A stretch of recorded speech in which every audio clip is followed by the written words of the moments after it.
Hi, I'm Elizabeth Williamson, and I'd like to introduce you to my conflict confidence model. The work that I do is to help us build the best relationships that we can have in our lives with our families, with our partners, in our business and community worlds. And that's the million-dollar question we all want, isn't it? Relationships that are satisfying and happy, and yet conflict is inevitable. And most of us approach it the wrong way. We approach it with assumptions and strategies that don't work. And we're often very blind to the very things we do that entrench or continue a conflict that we don't want. And then we go around blaming the other person for the things they do. So if you want to end blame and resentment and have an approach to difficult conversations or difficult people that will work, predictably will work, then I have a tool that you can use. So if you firstly know the clues, you can find out a lot of information on what sort of conflict you're dealing with.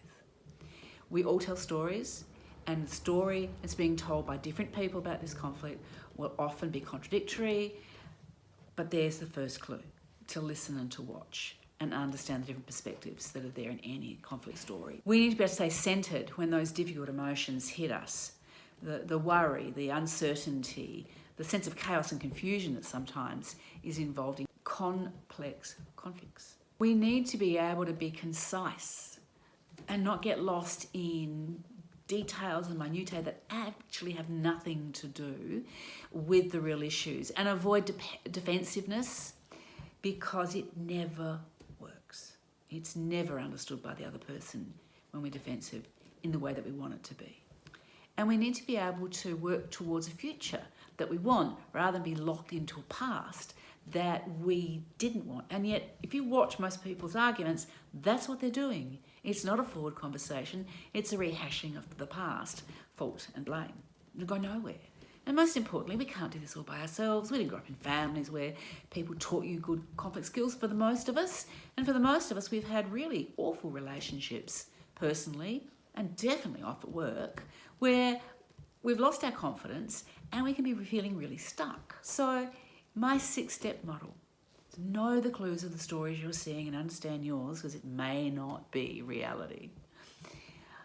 Stay centered, calm, and manage difficult emotions for yourself or other people.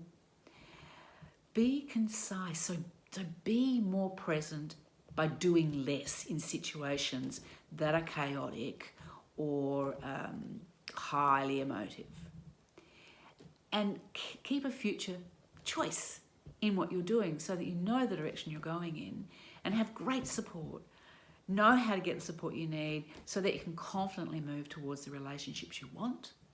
You can step away from relationships you don't want, and you can manage people who do like conflict a whole lot more than you do.